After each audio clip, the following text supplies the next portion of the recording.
今日係2026年3月19日。咁話說版主早幾日呢就去咗北京旅行，就冇出影片。咁啊翻到香港之後呢，就諗住睇下最近香港有啲咩發生咩大小事啊，可以同大家出條片分享下啦。咁原來就撞啱何太今日呢亦都去咗機場嗰度，疑似就有啲唔知乜嘢動作，不過佢呢個動作呢就非常之誇張。佢嘅直播影片嗰度呢，就見到佢戴晒嗰啲摔角手面紗，咁就喺度滿心歡喜咁樣樣，唔知喺度等緊乜嘢，唔知準備見邊個咁樣樣嘅。不過佢嘅直播呢，唔夠半個鐘就俾人 stop 咗啦。咁到底發生咩事呢？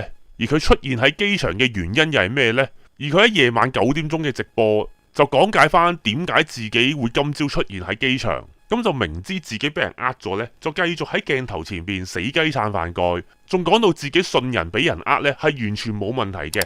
咁到底佢夜晚嘅直播又講咗啲乜嘢呢？佢點樣死雞撐飯蓋法呢？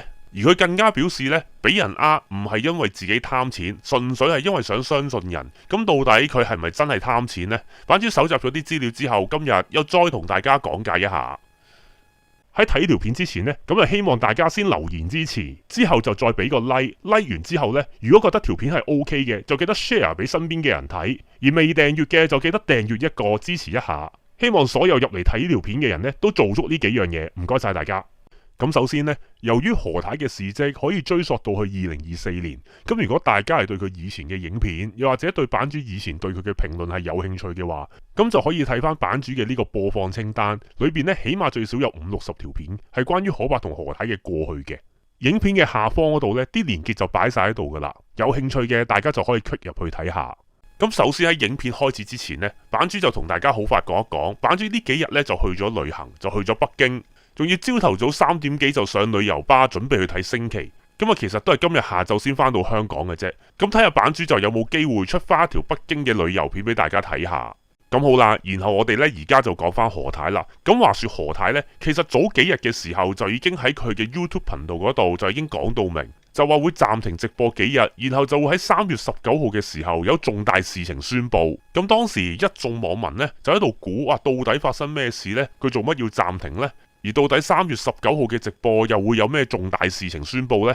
係想直播自己俾人拉啊，定還是直播自己終於同可伯離到婚呢？定還是想直播話俾大家聽自己終於破產呢？咁啊，根據網友資料呢，原來喺較早之前呢，就有自稱係台灣嚟嘅網民就自己揾咗何太，就宣稱會揾張惠妹同何太合作，就話會拍一個歌手同素人嘅特輯。就更加講到似層層呢，就張惠妹千挑萬選呢，就揀咗何太，就貪何太夠吸引力，又話貪何太呢期夠紅咁樣講嘅。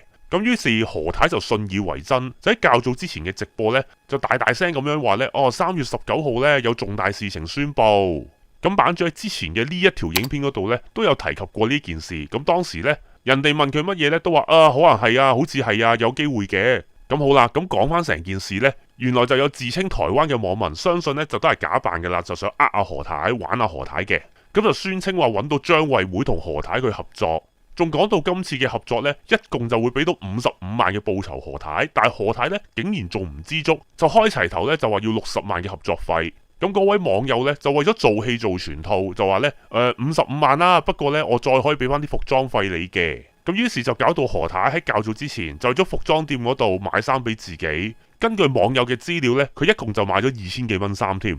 咁好啦，有重大事情宣布啫，咁點解要暫停自己嘅直播呢？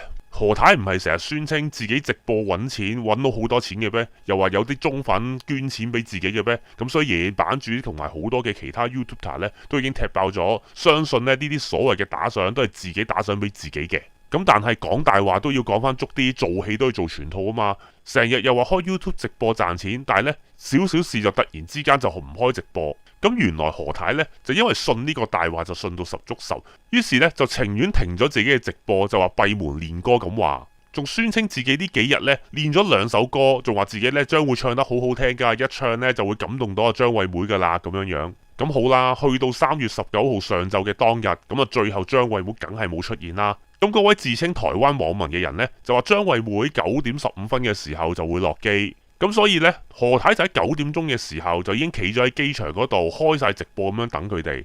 嗱，咁喺呢一度呢，版主又想同大家講啲題外話，咁啊證明呢，何太呢就真係一啲知識都冇嘅。嗱，咁首先呢，一架飛機，譬如喺台中又好啊、台東啊，甚至台北飛過嚟香港又好呢，咁其實呢係可以睇到佢到達香港嘅時間，同埋邊班航班啊、邊間航空公司咁樣樣，就唔會人話俾你聽呢，你就要信嘅。咁其實何太收到個咁嘅信息，係咪應該真係去 check 下？喂，3月19號嘅9點15分係咪真係有飛機喺台灣飛過嚟香港着陸先？咁另外就算有嘅話呢，其實架機着咗陸之後呢，9點15分着陸，個人係咪真係9點15分可以即刻行到出嚟啊？從來都唔會噶嘛，搭個飛機就知嘅。架機着咗陸之後，又要等一大爛餐先至可以落機，落咗機之後又要過關，過完關之後又要等拎行李。頭先講呢樣嘢，輕則就半個鐘，重則呢可以玩你1個鐘嘅。咁其實呢啲嘢呢，任何一個有搭過飛機嘅人都會體驗過。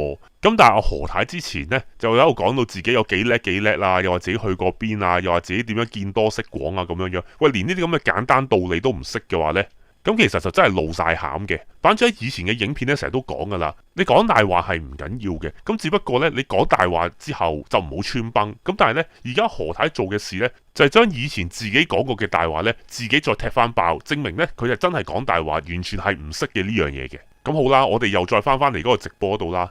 咁啊，何太就當然喺機場度等唔到人啦。然後啲網民就不斷喺度問佢：喂，你戴個咁樣樣嘅面罩做乜鬼嘢啊？阿何太仲好意思呢，就話要帶神秘感俾大家添。我諗住加少少神秘感俾你啫嘛。你諗住？咁幾時輪到我諗啊？喂，神秘感啊！神你老母，黑晒畫面，一眼 spot 咧打落嚟，打到你條粉腸成隻鬼咁嘅，你都仲嫌唔夠神秘感？我而家唔係拍恐怖片啊，大佬。咁何太俾人呢，當黑就梗噶啦。咁不過佢又黑唔晒，個直播咗半個鐘頭左右呢，就有機場嘅職員上前阻止，就話機場範圍嗰度呢係唔准做直播嘅。何太仲要喺度死撐，點解唔俾做直播啊？我只係做個直播，點解都唔俾啊？咁樣樣都係要喺度嘈嘅。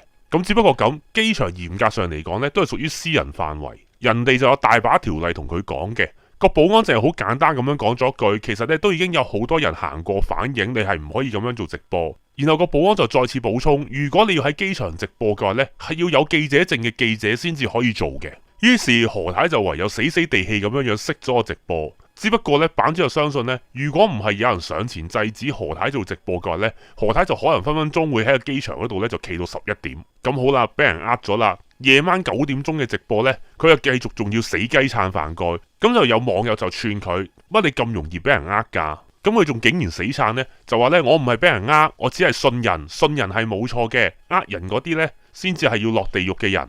咁然後呢，佢又再次喺度澄清翻呢，就話呢：我絕對相信張惠妹係真係想揾我㗎，即只不過唔係今次咯。然後又話：喂，我真係值得嗰幾萬蚊報酬㗎喎，所以我咪信咯。最好笑嘅就係佢真係以為自己閉關練咗幾日歌呢，自己唱歌真係會好好聽。佢竟然仲喺個直播度仲大聲喺度話，練完呢幾日歌之後，覺得自己唱歌有進步，遲啲呢仲可能會去參加中年好聲音添。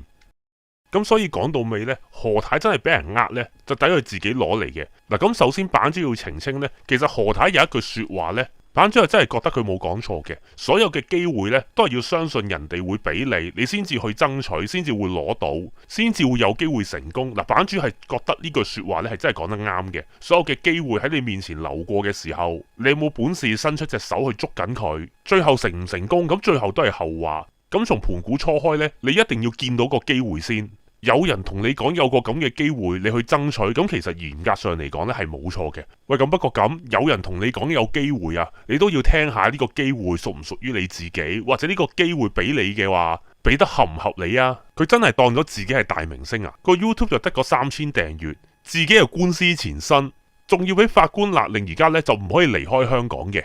咁喺咁嘅情況之下，有人聲稱話張惠妹揾你去拍嘢，你真係仲會信？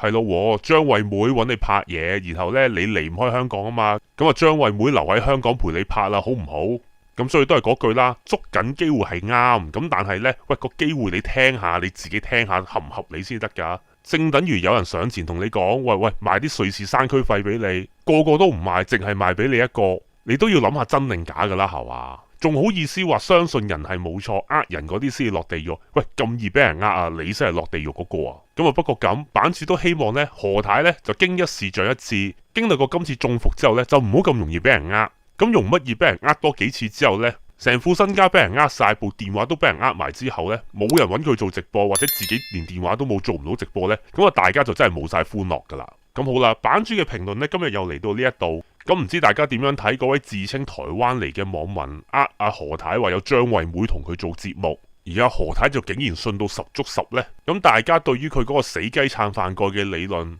又同唔同意呢？不妨留言講低大家嘅睇法啦。我哋下條片再見，拜拜。最後，如果大家覺得我係講得好嘅，不妨俾個 like 同埋 subscribe 我哋嘅頻道啊！